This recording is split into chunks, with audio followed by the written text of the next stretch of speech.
Welcome to the Exploring Unschooling podcast. I'm Pam Laricchia, longtime unschooling mom and author. Join me and my wonderful guests for interviews, information, and inspiration about unschooling and living joyfully with your family.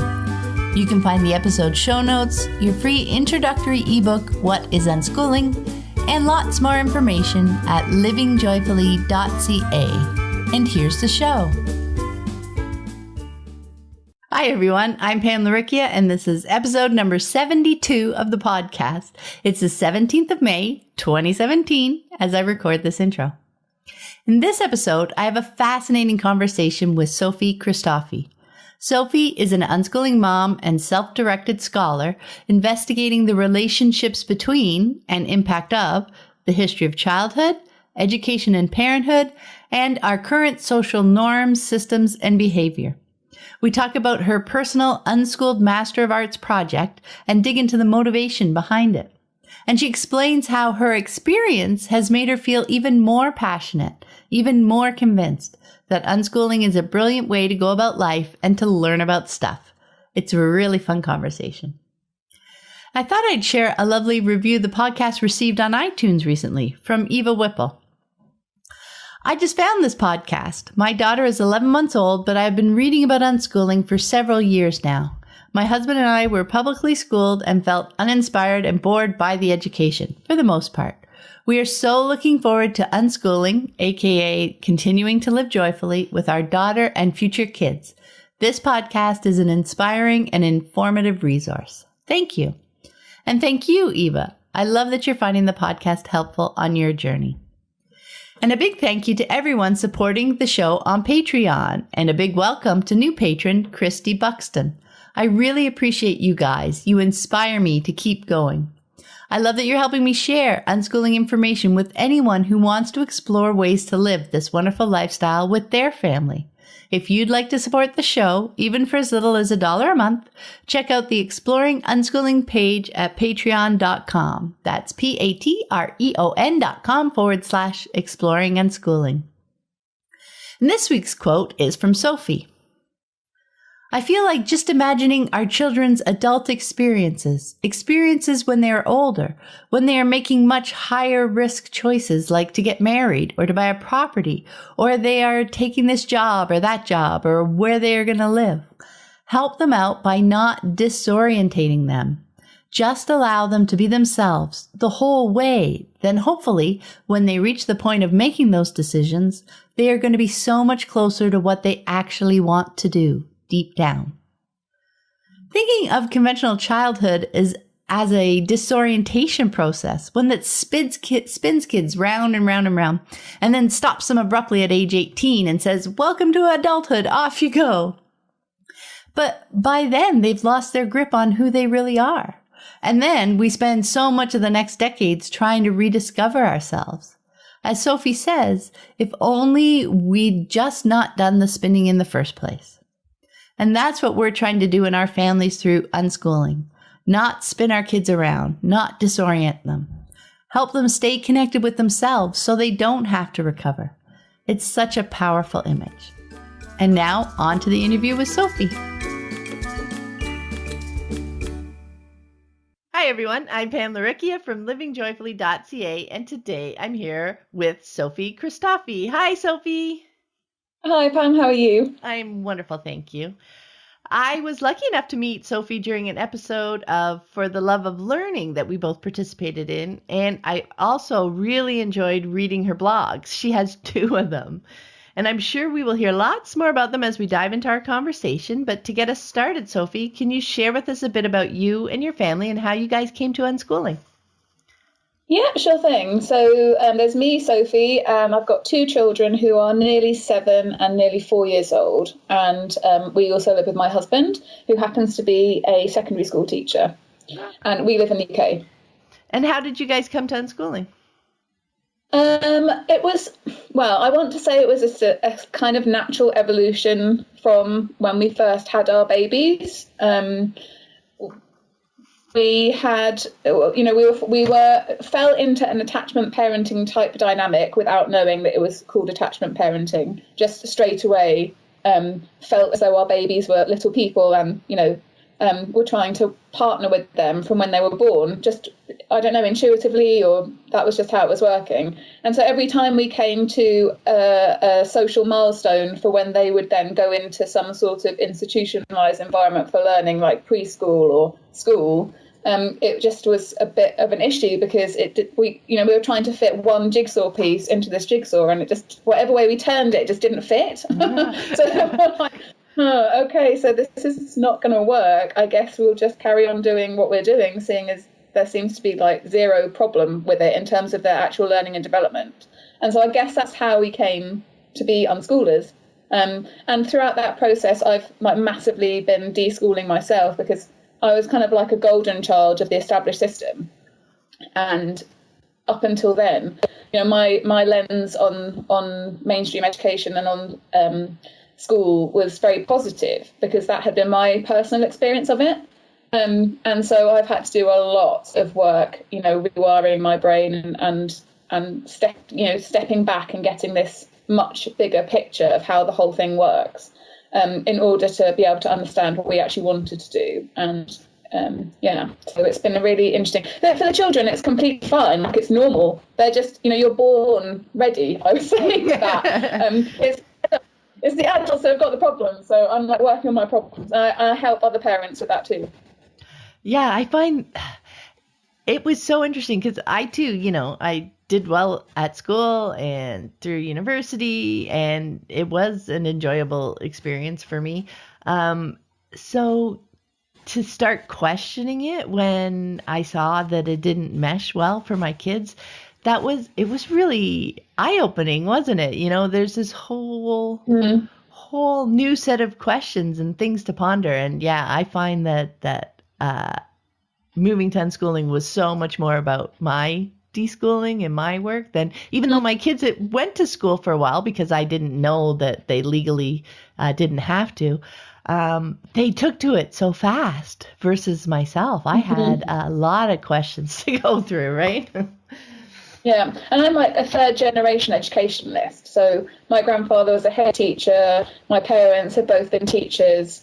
My husband's a teacher. I mean, our family is just full of the education system. Really. Yeah. But I think because, in our society, if you're the type of person that wants to support the development of other people and you want to share your passions, then you're naturally going to gravitate towards the word teacher.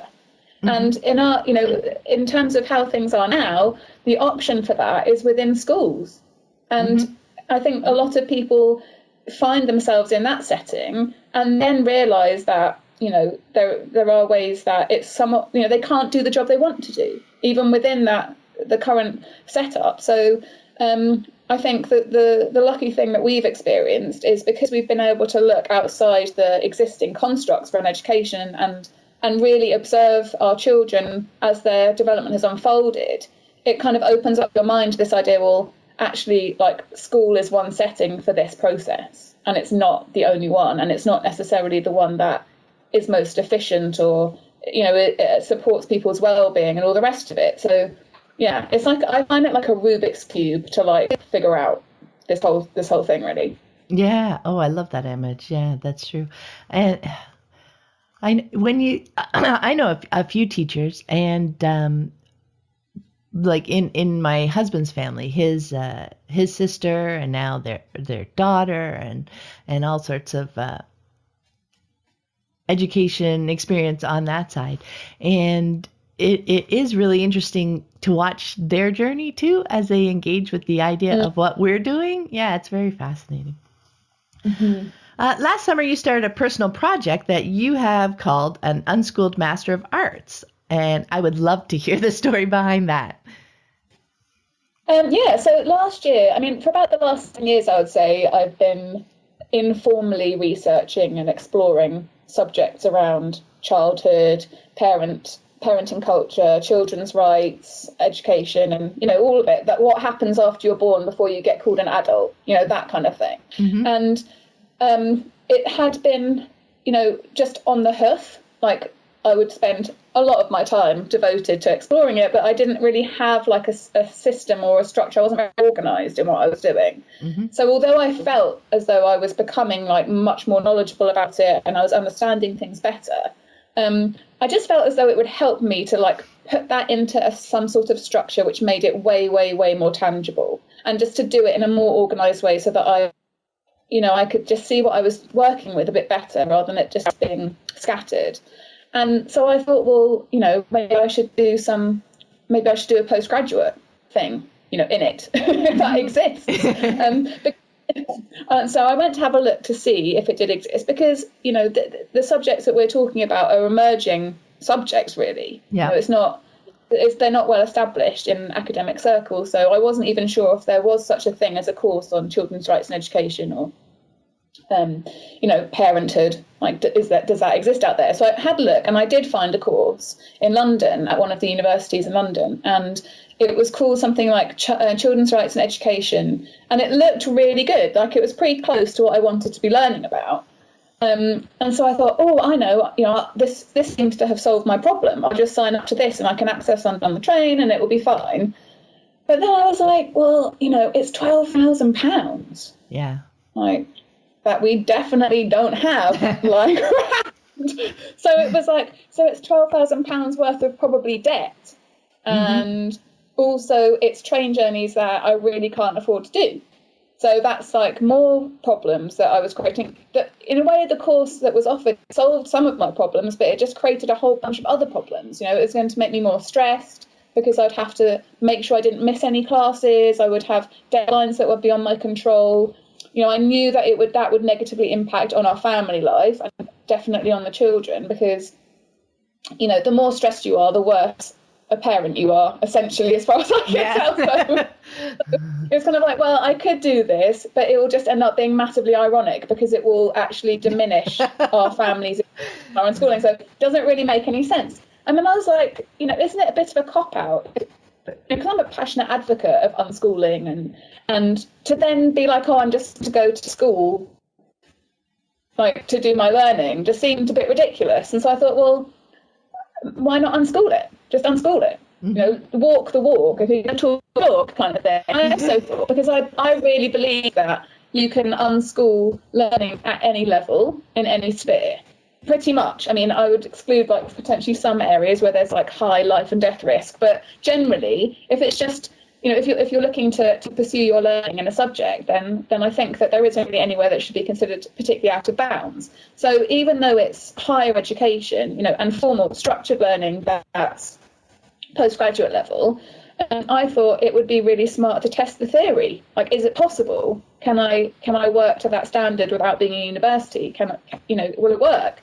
And so in a way, it became this really, really great opportunity to test the theories that I believed in, model self-directed, higher education academic work to my children. So I think that as unschoolers, it helps us, it helps our families out if we're modelling what we think is cool. And I just thought that it made sense to just go for it and try. So last summer, I started the blog, and I wanted also to make it really accessible, because one of the reasons that I was doing it in this way was for financial reasons. I just wanted to have, create a space that could potentially inspire other people who also face that barrier, that they could also pursue their own higher learning, academic learning, without having to get thousands of pounds worth into debt, basically, that they could just take ownership of it and do it themselves. And I felt like the most useful way to do that would just be to be totally transparent in what I was doing. So I blog everything. Like, I blogged all my notes, my working notes as I go along. My whole process is just in the blog. I mean, it's worked out really well so far. I mean, I'm really happy with it. The thing is, one of the main reasons, as I mentioned, that I'm doing it is because my time is really in demand, and I've got commitments with my family that can't really be compromised on. So I knew I needed something that was going to be really flexible and could fit into the gaps. And the beauty of doing your own master's program is that you can leave it, and it can just sit there. Right now it's been hanging out for a while because I've been really caught up in other stuff. and it's just waiting until I've got the time to come back to it again. And that doesn't matter. Like, makes zero difference. I'm not trying to finish it at any fixed point in the future. I'll just carry on it until I'm done with it. You know, when I've reached that point where I feel like I've done enough.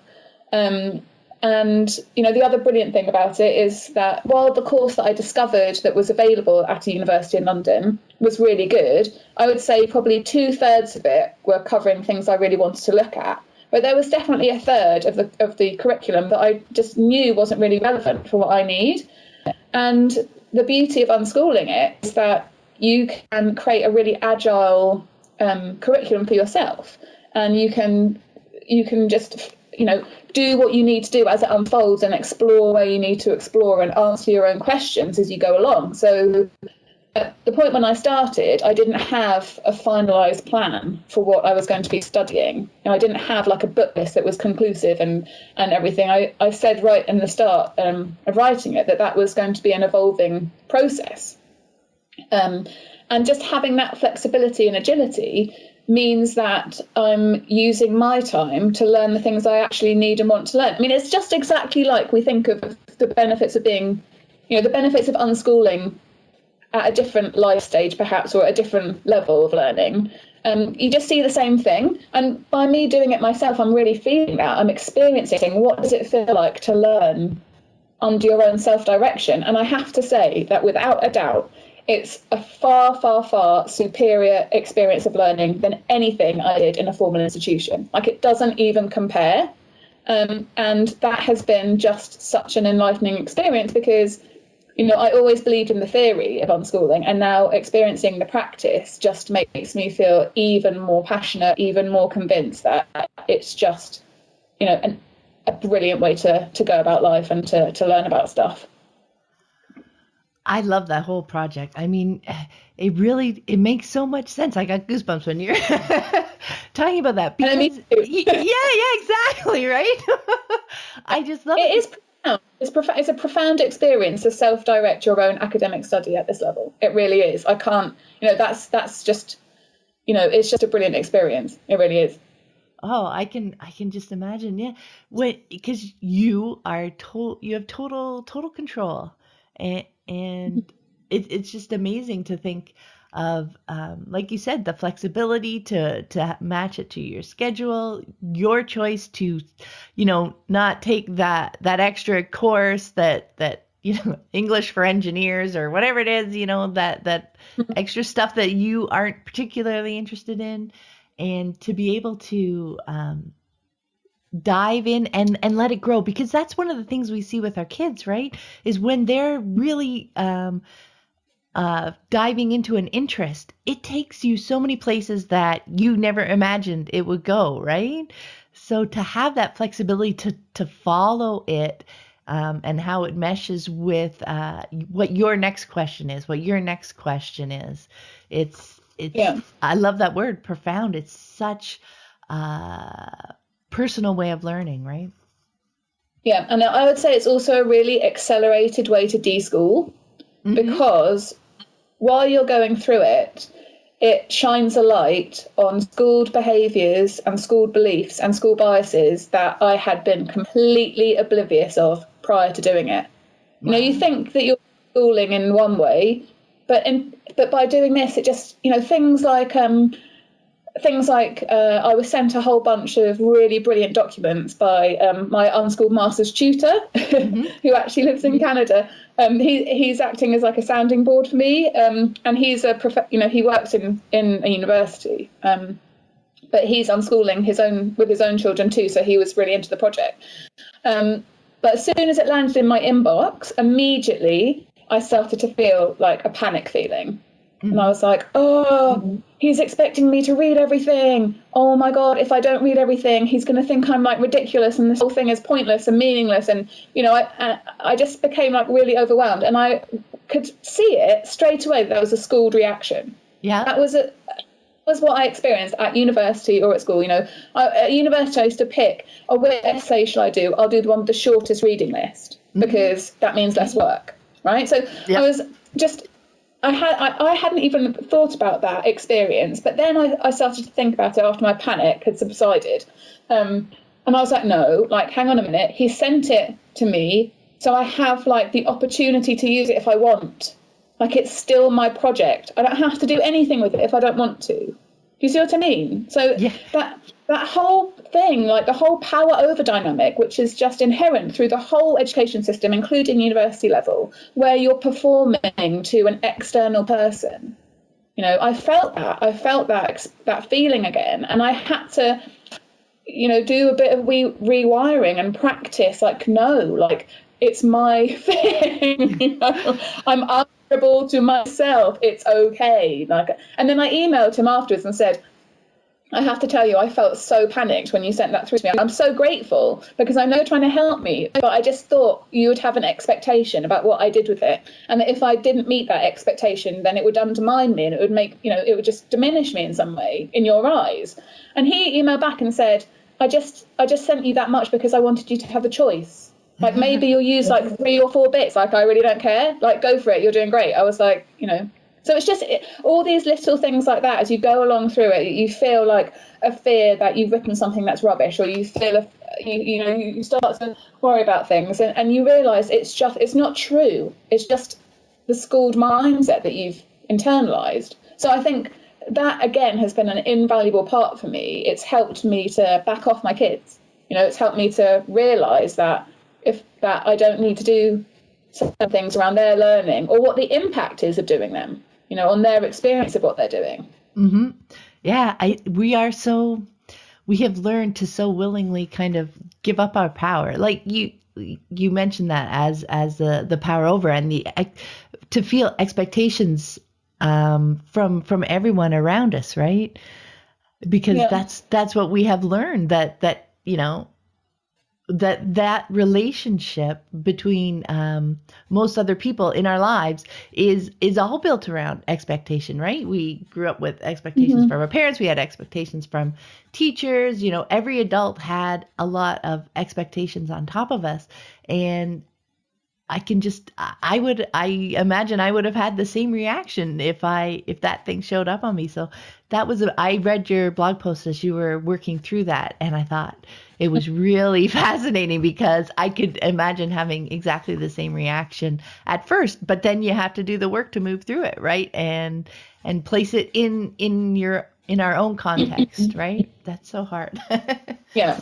Yep. It's just, you know, addressing that feeling that someone other than us knows what's right or wrong and what's good or bad.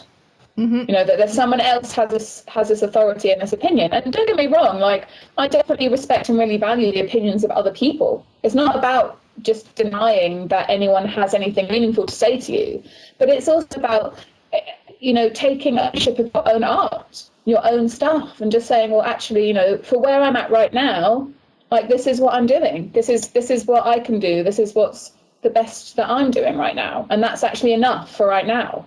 And it's a process. So, yeah. Oh, and plus, it's how noticing how we also think people have expectations of us, that they, you know, he really didn't have the expectation on you that you would use that. And so often, if we take that next step, rather than just taking in the burden that we think other people are trying to hand to us, that they maybe aren't handing it as much as we think, right? We kind of jump to the worst in so much. Yeah, definitely. Yeah. You are working your way through Module 1, which is the history of childhood. And I find the distinction that you had mentioned earlier between children and childhood really interesting, because with Unschooling, we're focused on children's lives and parenting and that day-to-day stuff, whereas the concept of childhood is tightly woven into societal systems. So I was wondering what your thoughts were around that distinction. I'd love to hear you talk about that.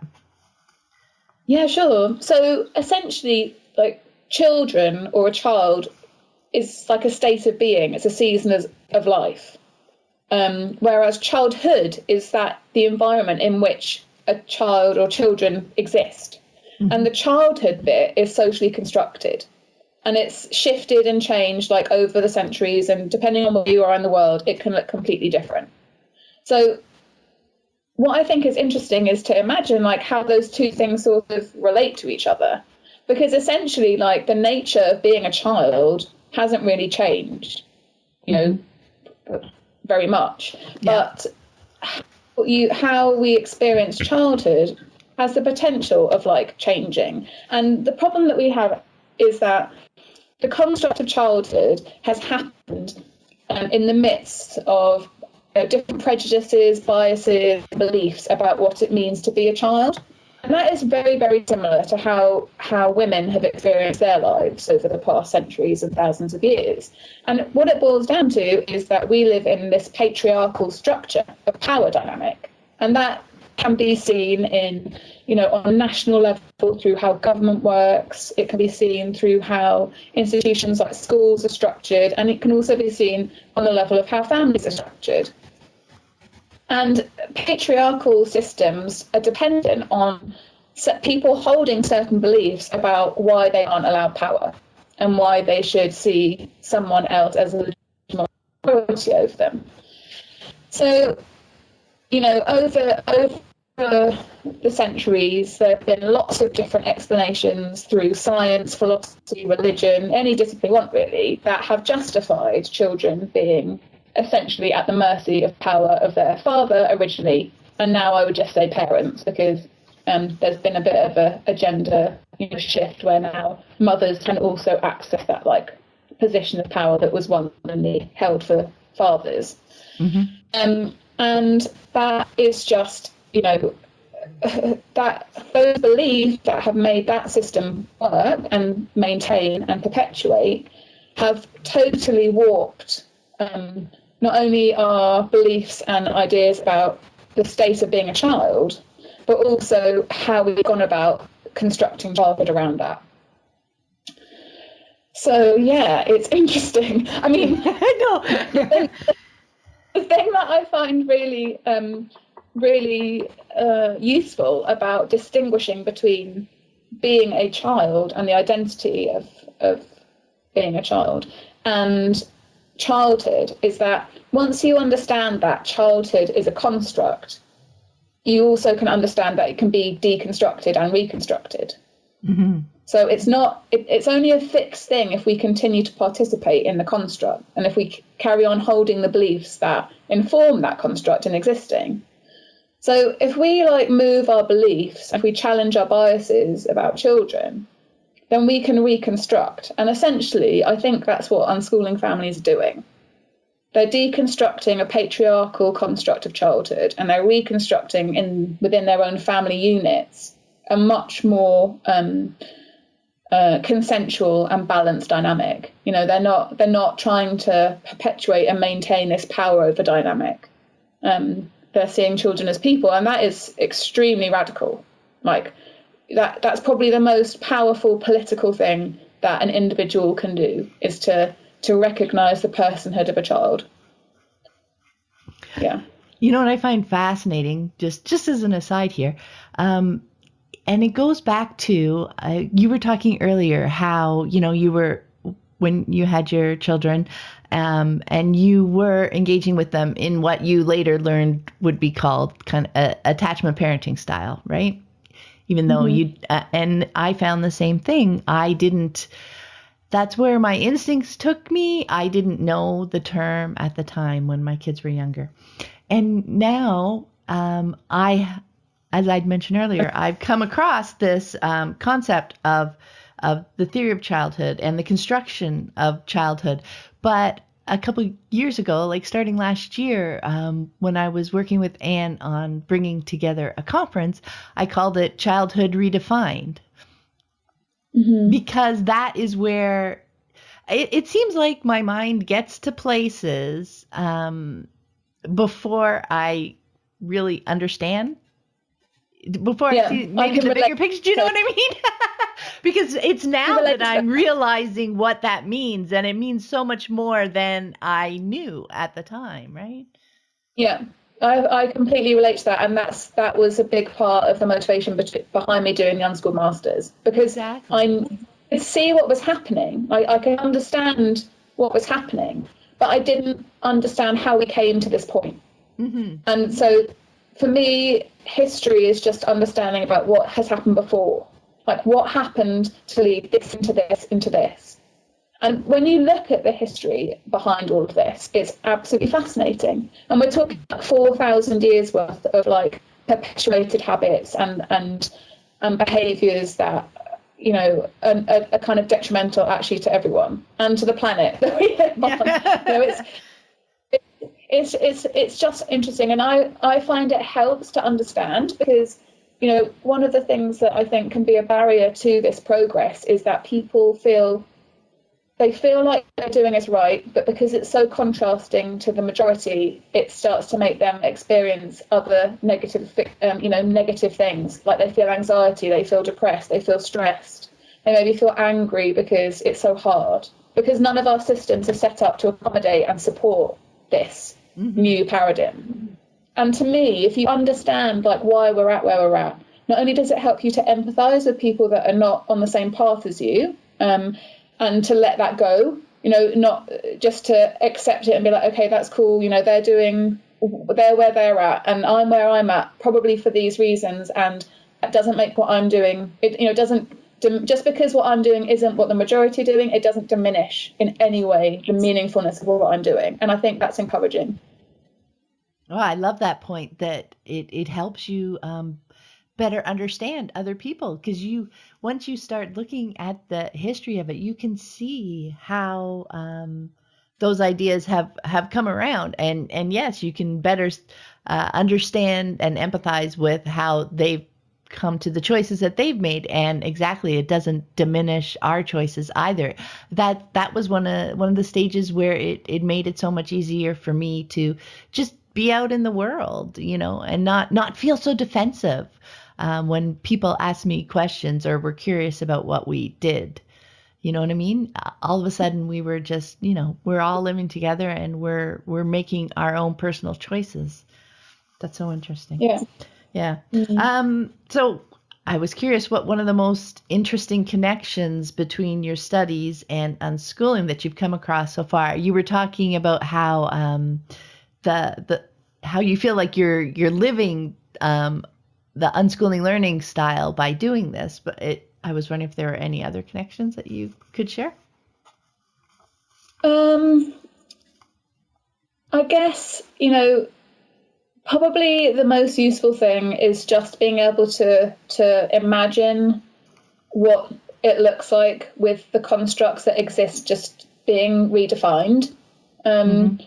I mean, it's easy to get sort of trapped in this battle where you feel like the way to deal with the things that are there that you don't think are serving people well is to kind of like go for them, you know, like we've got to take down the schools or whatever it is. You know, I can been in that place. I've like felt that feeling where you just feel like someone's got to stop it, you know. But actually, through Unschooling the Masters and the content that I've been learning and just understanding things better and understanding how things have come to be. You know, schooling has come to be because it suited some people and some people's beliefs at a time.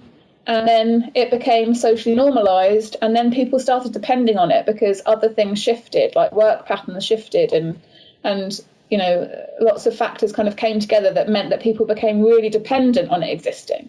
But it's only one way to solve those problems. And so I think that now I feel like I can just release like that. I can release the systems that exist and just focus all my energy and attention on what comes next.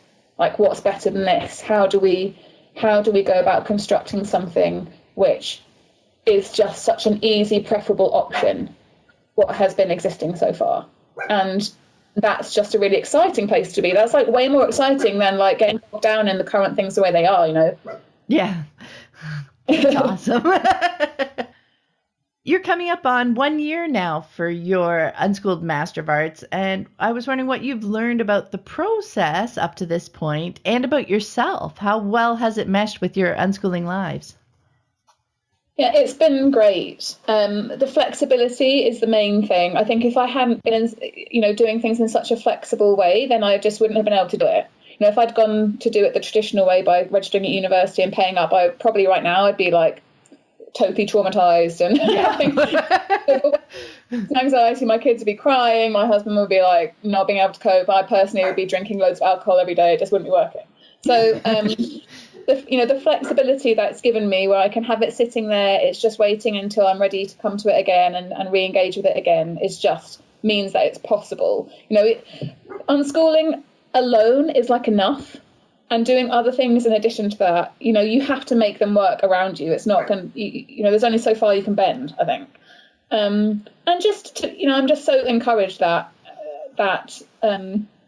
my experience of it has just been so effective. It's so targeted. It's so useful. It's so meaningful. It's like learning because you really want to and need to, and that you can see the immediate usefulness of what you've learned. And that's just given me loads of confidence and encouragement when it comes to the rest of my family and their experiences, just being able to really lean into it and believe that we're on the right path, basically. Yeah, that's awesome. I was thinking, I imagine that you find that it kind of flows in with your family too. So, sometimes you have lots of time or comparatively more time that you can dedicate to it. And then as other things come up and it goes away, I imagine it helps you see how even related to your children's learning, right? How some interests flow and they get focused on for a while and then they go away for a while and then they come back. It's just a nice microcosm of the way natural learning works, I imagine, yes? Exactly. Yeah.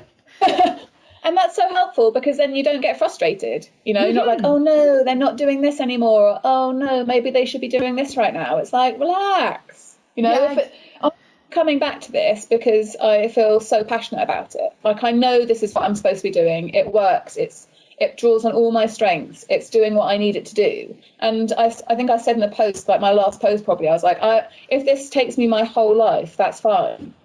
I don't mind, because I want to be doing this. I will just put it down and pick it up enough times until I get where I want to go. And that's my experience. And so it makes me feel, like you said, like observing how my children are taking their journeys. I'm like, oh, cool, that's your experience. Mm-hmm. That's how your thing goes. Like, that's fine. Carry on. Oh, that's awesome. You wrote a post on your blog a while ago that was exploring some ideas about consent in education. And in it, you talked about negative stereotypes of children that society holds and learning through mistakes. And I'd love to hear some more of your thoughts around that. So there's lots of stereotypes, like I mentioned earlier on, about how we're living within this, I think the tail end of this patriarchal system of power, where there's like power at the top and then there's the underlings, basically. And that there have been a lot of narratives over time that have, served to justify this paradigm continuing. And there are just so many stereotypes about children that justify adults kind of using their power over them, and diminishing the idea that children should be given the opportunity to consent to their experiences and what goes on. And I think that, that's just not really very helpful, because if as a society we live with our children in a way that just deprives them of understanding the power of their own voice and, knowing bodily autonomy, knowing intellectual autonomy and believing in themselves, then there are massive consequences for us, like as individuals and society as a whole. So it's not that useful to carry on holding these beliefs and biases about children that make it okay for adults just to use their power over them however they want. And the thing with stereotypes is that it's not necessarily the case that a stereotype isn't true. It's just not always true. So it might be that you think, children just mess stuff up, so adults are better make sure they don't do that, and then therefore justifying why adults are hyper controlling over things. All people sometimes mess stuff up. I messed up my bedroom, it's got laundry everywhere. It's just sometimes people do that. So it's like, it's not about we don't need to idolize anyone or kind of make them into these, romanticize humans. Like, humans are messy and complex, and they do stuff, like they try and meet their own needs, and sometimes meeting their needs looks really super messy, and it causes them to do stuff that you don't really understand.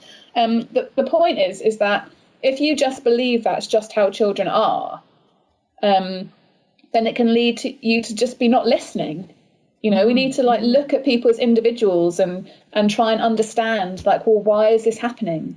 Is there a reason underlying here that I could support the person in resolving, which would then enable them to do things in a way that was more helpful to them. Prejudices and biases and stereotypes diminish our ability to be able to connect and to treat people as individuals and to empathize and to understand differences and things. So, does that answer your question? Where do I start with that? I know, right? But I loved your point. We talk about that so much with unschooling and the Q&A questions that we get. It's to see your children as individuals, and you know what, you don't even need to use the word children, right? We're all individuals, we're all people, and we all have our set of experiences and needs and strengths and weaknesses, like even the parents and the kids, and those all just kind of come to the table when we're interacting with each other, right? We can just interact with each other as individual people. And the beauty of that is once you've dropped that lens of stereotypes, or here we're back to expectations, the way you expect kids to be, those stereotypes, right? Once you get rid of those and see them, that's, I think, a huge step in realizing how capable they are. I know Carlo Ricci is a professor in alternative education here in Toronto as well. And that's his big takeaway. He loves to talk about how capable children are. And when we're stuck behind all those stereotypes and biases and expectations of children, we have minimized them. We don't see how capable they are, right? No, and the other problem is that historically our biases and beliefs around children have kind of come from this place of we're all born sinners, like we're all bad, basically. Yeah. And so adults need to do something to make sure that children are good. And that underlying belief, if you just leave them to it, they're going to be super bad. So you must quickly jump in and do something to make sure they're good. There's just the basic idea that people are either bad or good, or doing something is either bad or good. How judgment loaded our beliefs are about children.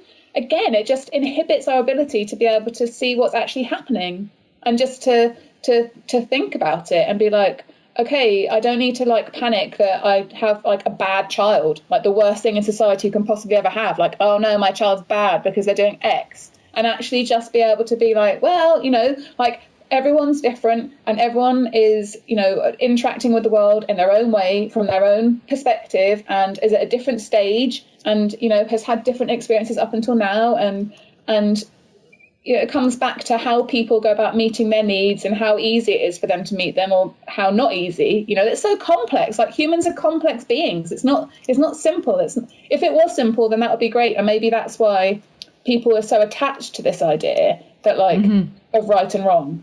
It's very black and white. It's much more simple. Oh yeah, I'll just punish you or I'll just reward you. It makes things a lot easier in a way to understand if you look at it like that. But that's not true. That's not how it actually is. And so I think if you getting past these beliefs that really reduce humans and particularly children down to this idea of being good or bad, and instead just see humans as humans. And like you said, this goes for parents too. It goes for everyone. We've all got light and shade.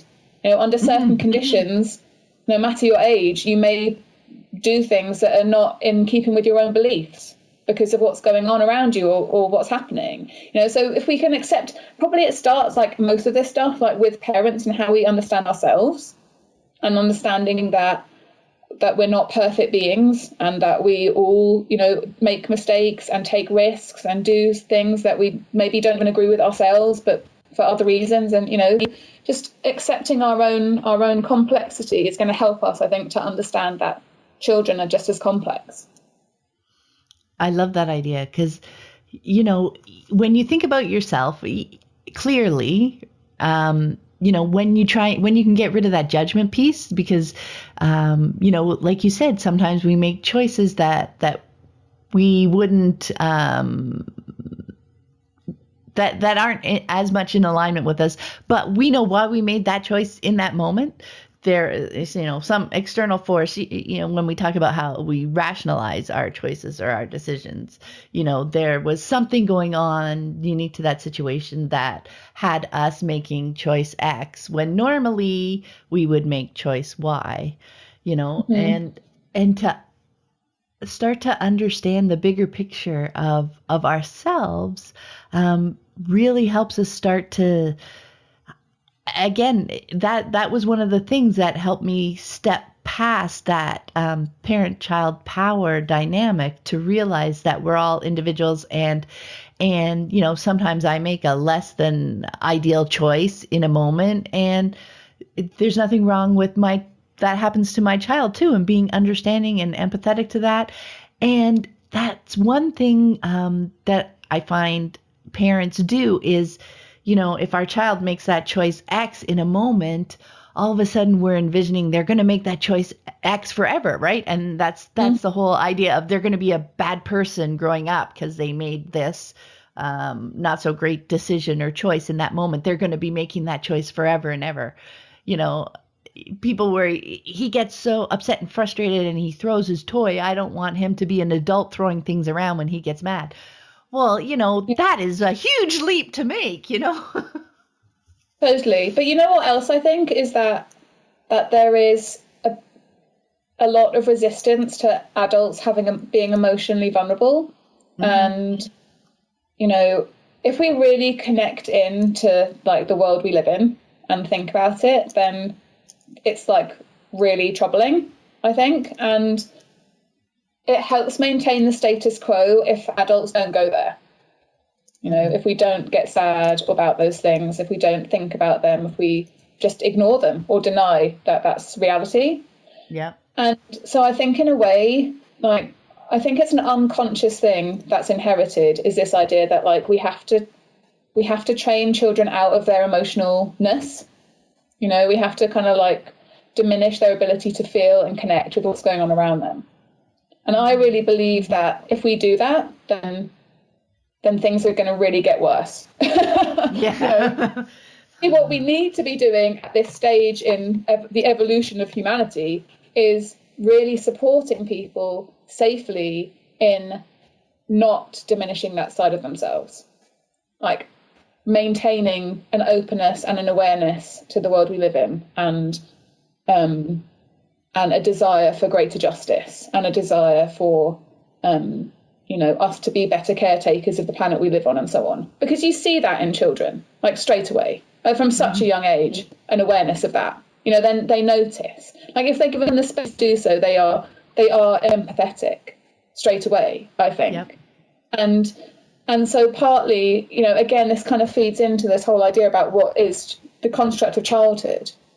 Why part of the construct of childhood I think we've inherited is a process of desensitization and a justification for the world being the way it is. It just has to be that way, and I don't agree with that. So personally, I think that as parents, if we can hold space for our children to communicate their emotional reactions, and to not be satisfied with the idea that that's just the way it is because some adults that know loads of stuff have determined that it's the best we can do, and to question and things. And that in terms of social change and shifting things is just incredibly powerful.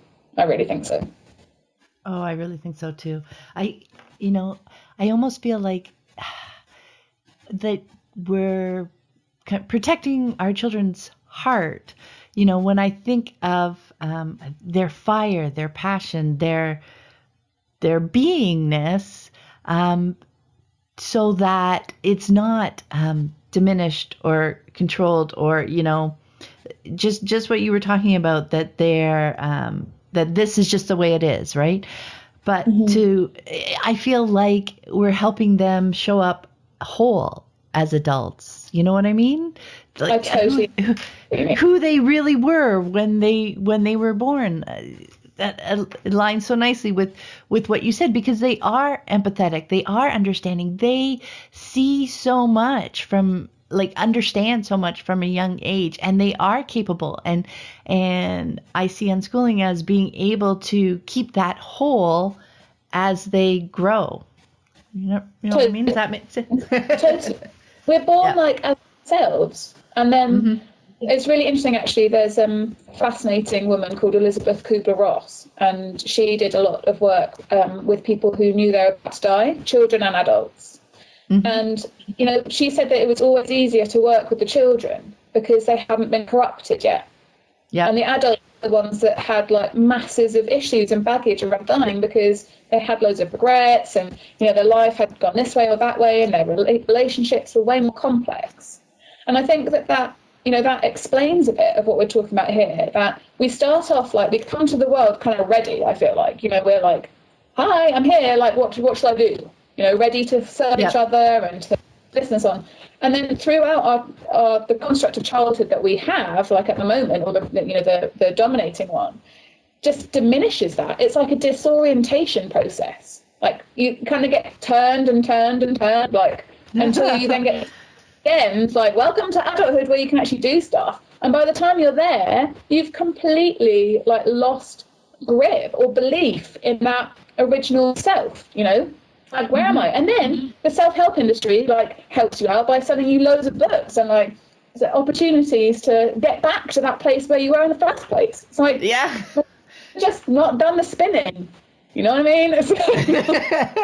Stop spinning them. I love that image. Stop spinning. And the thing is that if we enter relationships, like, let's say we enter marriages, we have children, whilst under the conditions of having been spun, and I think this happens so much, you're not entering into those relationships really consensually, or at least you're not entering as your authentic self. So what are you then? You know what I mean? Like, what? Then it's a few years down the line where I think people struggle. Like, it's hard to maintain being distance from yourself. People want to be themselves. It's like a really strong need. And if you then discover that the self that you are just isn't really compatible with the decisions that you've made, then you hit problems. You know, you think, well, I don't really fit here. This isn't really what I actually, you know, the thing that works for me, like the real me, you know? And so personally, I feel like for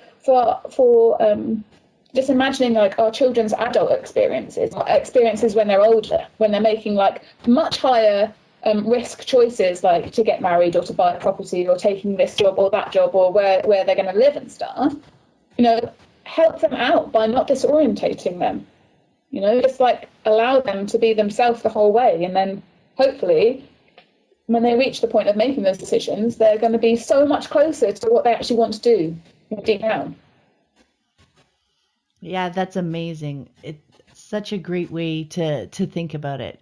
You're trying to, well, not disorient them, but keeping them, and that's the nice thing that we're doing is helping them, supporting them as they're figuring out themselves too. Like, not only are we not disorienting them, we're supporting them and helping them as they explore the world to figure out how they authentically, although that's overused word now, it seems, but how they authentically engage with the world personally, and where they are interested in contributing or being involved in, right?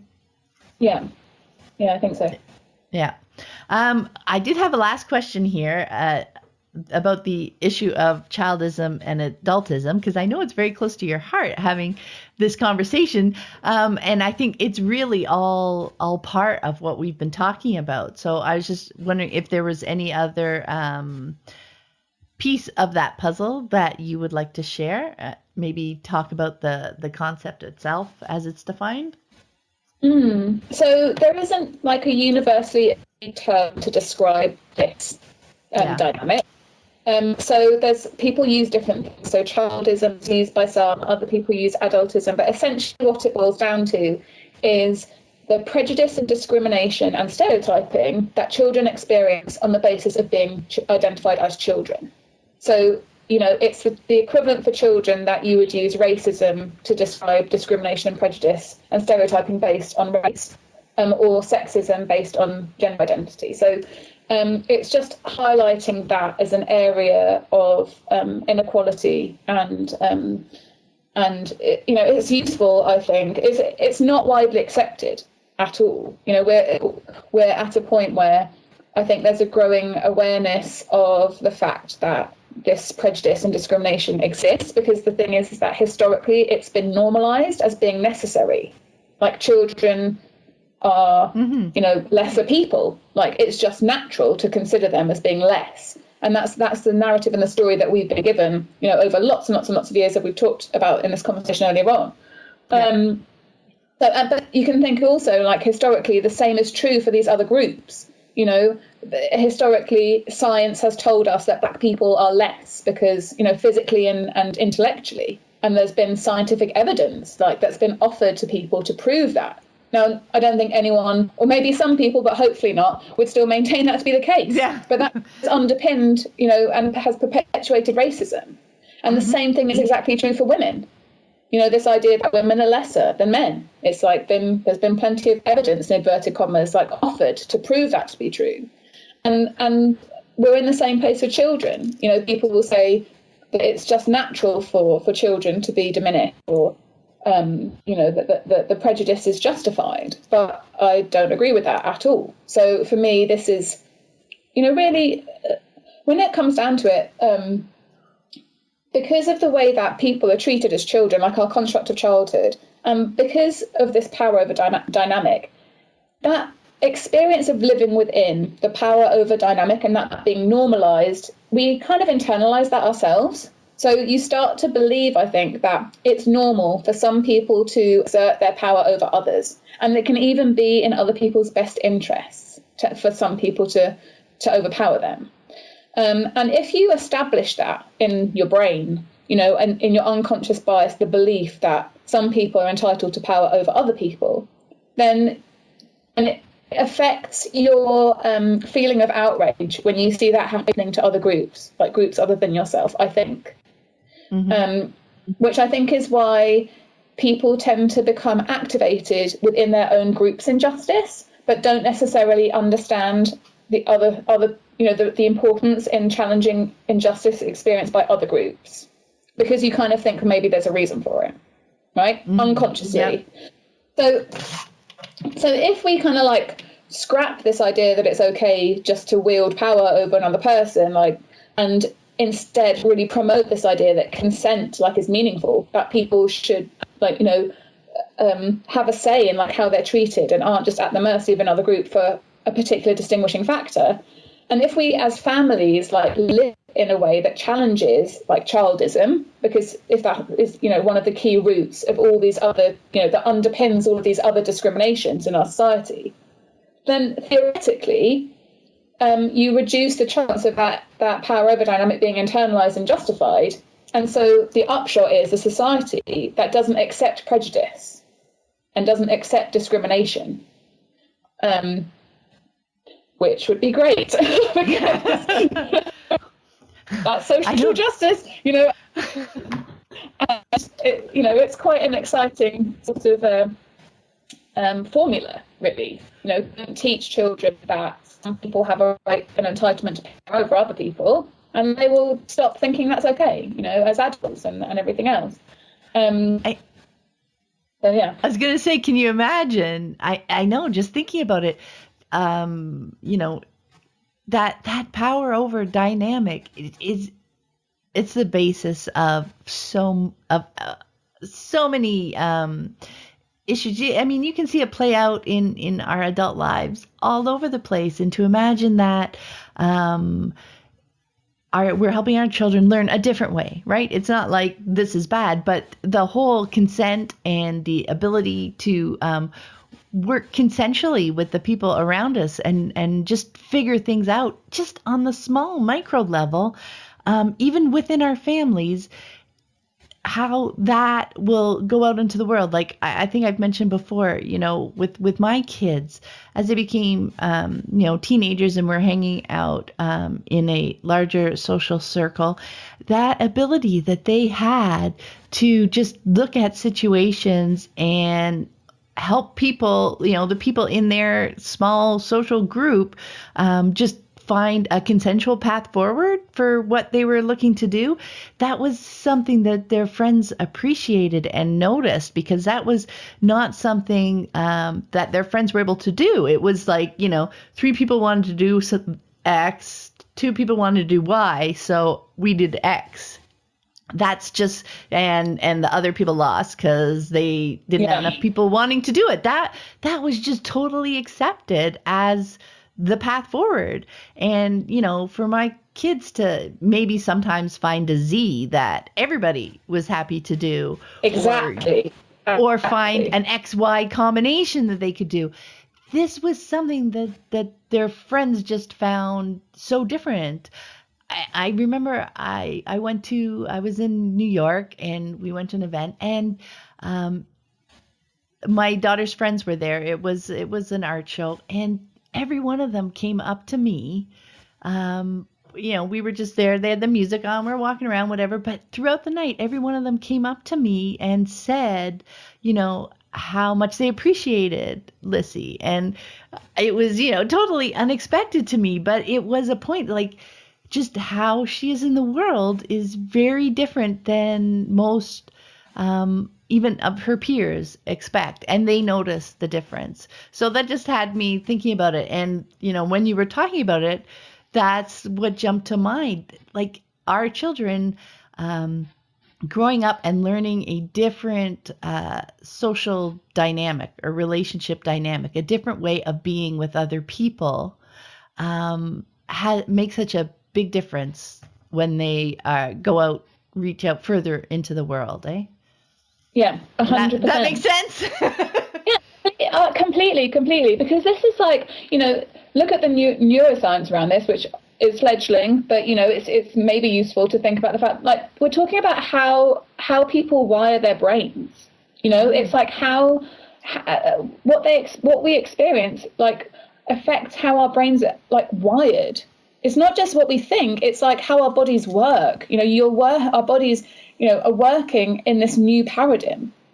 Like you were saying with your daughter, she's coming into those spaces as like a new type of person. Like that sounds so dramatic, but it's kind of true, And actually, I think this always just makes me think about environmental issues, because my feeling is that the environmental movement just hasn't worked so far. I think what's happened is that this idea that like everything is going wrong and the planet's like, we have to save it, has just caused more fear.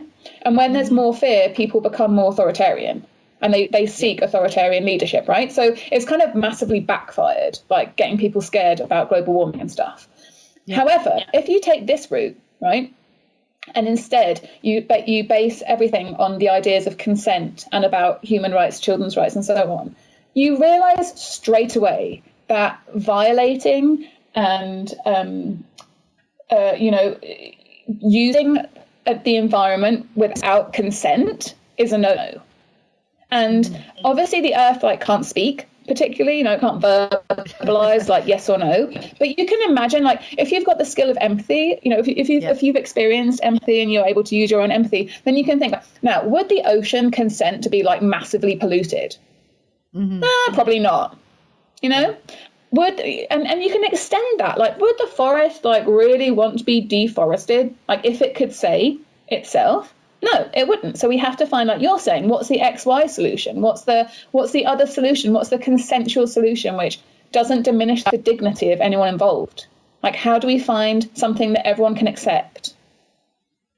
And the potential impact of that shift, we're talking about human evolution here, okay? It's a shift. We're moving out of one paradigm, the power over one. It was useful in the Bronze Age. It's not useful to us anymore. Like, it's detrimental to us now. Everything's changed. It's not working for us anymore. We have to, like, release it. And this process, like, maybe unbeknownst to like loads of unschoolers, I don't know. But this process is part of human evolution. It's what helps us get to that place where things are okay. Yeah. Well, now that I have goosebumps, and we could talk about this forever, but I want to thank you so much for taking the time to speak with me today, Sophie. It was such a lovely conversation. Thank you. Oh, I loved it too, Pam. Thank you so much for reaching out. It was just great to connect with you again. Oh, it was super lovely. Thank you. And before we go, where's the best place for people to connect with you online and if they want to follow your Unschooling Master of Arts blog? Yeah, sure. So I'm on Twitter at @Christophy, CHRISTOPHY. It's a bit of an unusually spelled surname. And then my blogs are, I've got www.sophiechristophy.wordpress.com, and my Unschooled Masters can be found at www.unschooledmasters.wordpress.com. I'm on Facebook too, just at Sophie Christophy. Awesome. And I will put links to all that in the show notes. And I would love to wish you a great day. Thank you very much. Too. Thank you. All the best. Thanks for listening. I hope you found it helpful. You might also like the backlist episodes at livingjoyfully.ca/podcast. While you're there, be sure to check out the Tuck Talks. For 6 years, I hosted the Toronto Unschooling Conference. It was an amazing experience, and I loved meeting many wonderful unschooling families. Though I no longer host the conference, the unschooling insights shared by the amazing speakers over the years are timeless. You can listen to all 25 talks for free on my website at livingjoyfully.ca/conference. Until next time, have fun living and learning with your family.